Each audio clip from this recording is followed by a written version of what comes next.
Imagine you are driving a car at night. The sky is completely dark. Right. Completely black. Yeah.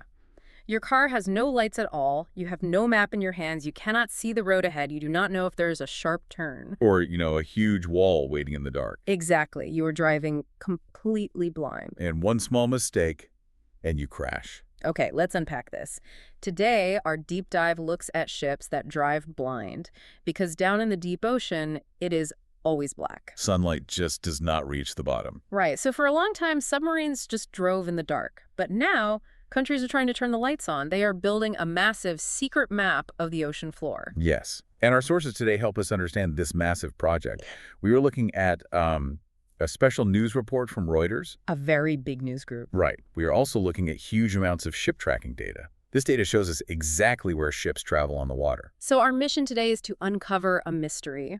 We want to know why civilian science ships, normal science ships, are looking so closely at the mud and rocks on the ocean floor. Because the deep ocean is a hidden world.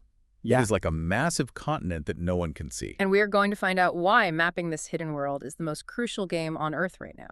To understand this huge ocean map, we must first look at a single ship. Just one ship to start. Make it simple. Exactly. We need to follow its path. The ship is named the Dongfang Hong 3. The Dongfang Hong 3. Okay. Our sources show this ship belongs to the Ocean University of China. Right, it is a school ship. Yeah, school ship. It is supposed to be for science, but its travel path is fascinating. Let us look at where it went in the years 2024 and 2025. The tracking data shows it traveled very far from its home. It sailed near Taiwan. Okay. It sailed near the island of Guam. And it also spent time in the Indian Ocean. That is a lot of travel. Then, in March 2025, the ship did something interesting. What did it do? It sailed back and forth between Sri Lanka and Indonesia. It moved in a very careful pattern. It was sailing right next to the Malacca Strait. Ah, the Malacca Strait. That is a crucial place on the global map. Why is it so important? Well, think of a massive, wide highway. Now imagine all the cars on that highway must suddenly drive down a tiny single-lane dirt road. Oh, wow. That would be a huge traffic jam. Exactly. That is the Malacca Strait for the oceans. So it is a narrow door between two pieces of land. Yes. Huge ships full of oil, computers, and food must pass through this tiny space. Right. So if a country controls that narrow door, they control the global economy. Yes, they do. They can stop the oil. They can stop the food. Ugh. Knowing the water around that narrow door gives a military a huge advantage. But the ship did not stop there. In October 2024, the Dongfang Hong 3 sailed near Japan. Right near Japan. Yeah. The data shows it stopped there to check on underwater sensors.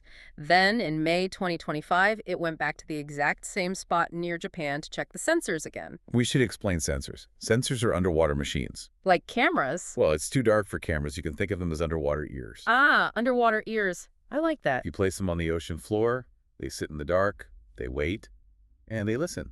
What are they listening for? Fish? No, they listen for the metal sounds of an enemy submarine moving through the water. Oh. But the Ocean University of China says this ship is just doing normal science.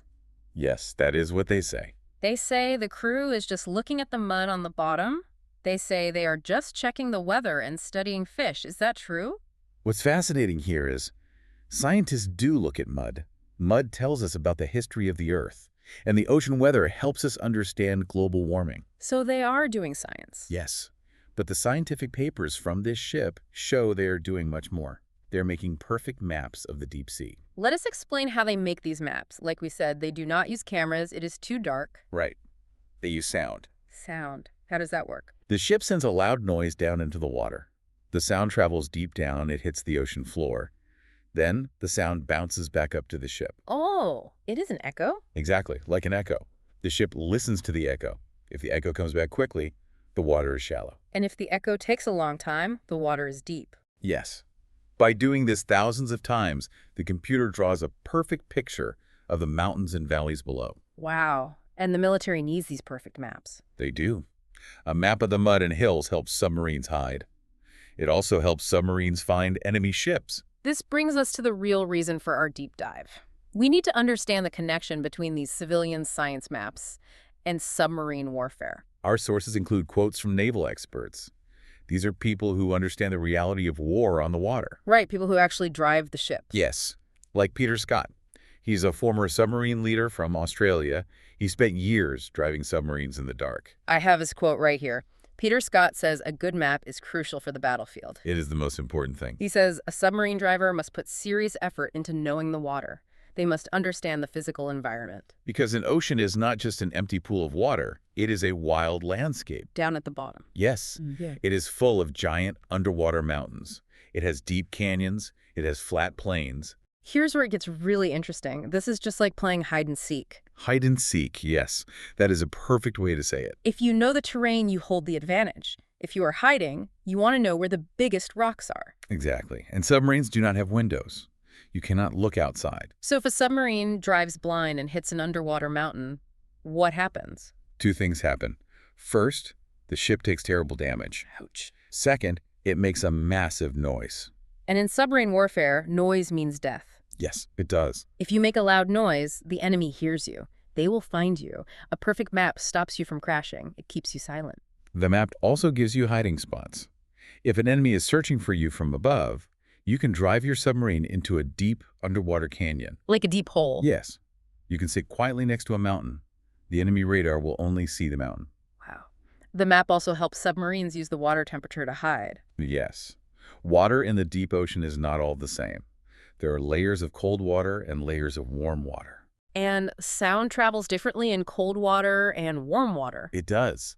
Sound actually bounces off layers of cold water. Bounces off. Yes, like hitting a wall. So a smart submarine driver will find a thick layer of cold water. They will drive the submarine under the cold water. And then, the enemy ship on the surface tries to listen for the submarine.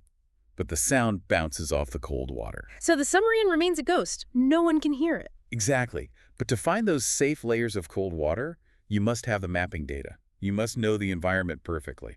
We also have information from Jennifer Parker. She is another naval expert from Australia. She focuses on hunting submarines. Right. And she read the mapping data. She says the map reveals China's future plans. She says the massive mapping project shows China is building an expeditionary blue water navy. Okay, let's break those terms down. That is a big phrase. Blue water. Blue water just means the deep ocean.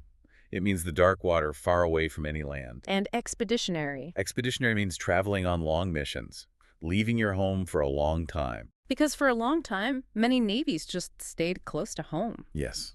They stayed in shallow green water near their own beaches.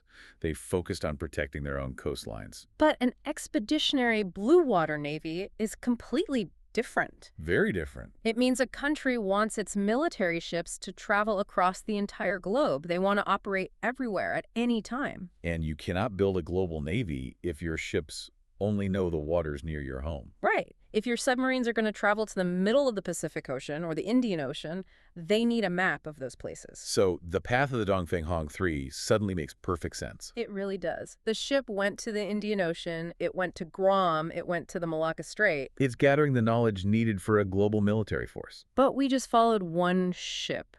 One ship cannot map the entire global ocean. No, it is impossible for one ship. The scale of this operation is massive. To see the true size of the plan, we look at tracking data from a company in New Zealand. They watch the ocean activity very closely. Yeah, they collected computer tracking data for 5 full years. The numbers are staggering. Over those 5 years, they tracked 42 different research ships from China. 42 science ships. Yes. Operating 42 huge ships is incredibly expensive. They require massive amounts of fuel. They need hundreds of crew members. They need food and supplies for long trips. This is not a small science project. It is a massive, long-term national strategy. Out of those 42 ships, the data proves that 8 of them were actively making maps of the ocean floor. 8 ships just drawing the map. And 10 other ships were carrying the special tools used for deep-sea mapping. So where did all these ships go? They did not just stay near the Malacca Strait. No, they traveled across the entire Pacific Ocean. We have statements from Rear Admiral Mike Brooks. He is a high-ranking leader in the United States Navy. Yes. He gave an official report to the government about these ships. I am looking at his report now. He says these Chinese science ships are operating near very sensitive locations. Very sensitive. They are mapping the waters near the Philippines. They are mapping the deep ocean around Hawaii. They are sailing near Guam and Wake Atoll. These locations share one important detail. What is that? The United States military has bases in all of these places. Oh. Hawaii is the center of the U.S. Pacific Fleet. Guam holds massive military power.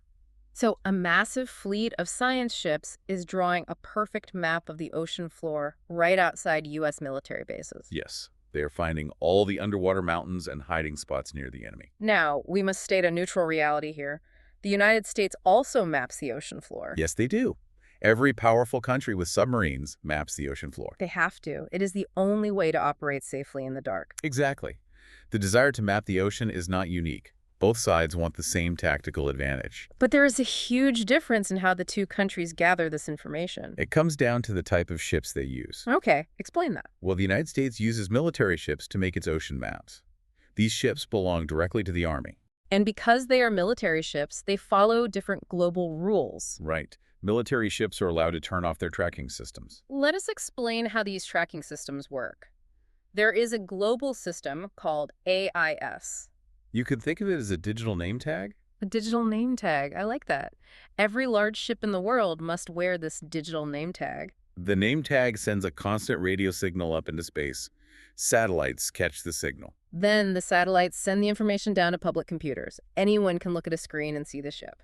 The screen shows the ship's name, its speed, and the direction it is traveling.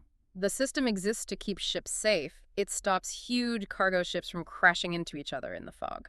But, under international rules, military ships can simply turn their digital name tag off. So when a U.S. military mapping ship turns its name tag off, it vanishes. It completely vanishes. The public computers show empty water. The ship is still there making maps, but nobody knows where it is. China's approach is completely different. They use civilian science ships. Right. Ships like the Dongfanghong 3 belong to universities and scientific groups. They are not officially military ships. This creates a fascinating situation. A science ship looks peaceful, it looks harmless. It is just a boat full of scientists studying mud. But the mapping data it gathers goes directly to the military. It is a smart strategy. The mapping looks like normal research. But the Reuters report points out a critical detail. What is that? These civilian science ships also turn off their digital name tags. Wait, so what does this all mean? If the civilian science ships are turning off their trackers, then the data from New Zealand is incomplete. This raises an important question. The data only shows us where the ships traveled when the lights were turned on. Wow. The blank spaces on the map tell a terrifying story. Exactly. When the name tag turns off, the ship still exists. It is still moving. It is still sending sound into the dark water. It is still mapping the floor. So the map they are building is likely much, much bigger than the 42 tracked ships suggest. This blind spot is why naval experts are paying so much attention. We are only seeing a small piece of the puzzle. Both countries are playing a massive game of hide and seek, but they are playing it with the lights turned out. We have covered a huge amount of information in this deep dive. Let us pull the pieces together for you. A global effort is happening right now in the world's oceans. A fleet of civilian science ships is being used to gather crucial military data. They are mapping the hills, valleys, and deep canyons of the dark ocean floor. They are finding the perfect hiding spots for submarines. They are mapping the narrow doors of global trade, like the Malacca Strait. And they're doing it right outside major military bases. You might wonder why the mud at the bottom of the ocean matters to your daily life. Right. Why should you care? It matters because the ocean covers most of our planet. The global economy relies on the oceans. Our food, our fuel, and our technology all travel across the water. The country that holds the most accurate map of the hidden world beneath the water holds the ultimate advantage. If you know where the underwater roads are, you control the traffic. If you know where the safest cold water layers are, your submarines can travel anywhere in the world without making a sound. Let us think back to the car driving in the dark night. For all of human history, the deep ocean was the final frontier. It was the last place on Earth where a machine could truly disappear. It was a massive, silent, dark room. And submarines relied on that darkness to survive. They used the unknown terrain as a shield. But the lights are slowly turning on. The sound waves are mapping every single rock, every deep hole, and every underwater mountain. If the ocean floor is perfectly mapped and perfectly watched by sensors, will there be any place left to hide?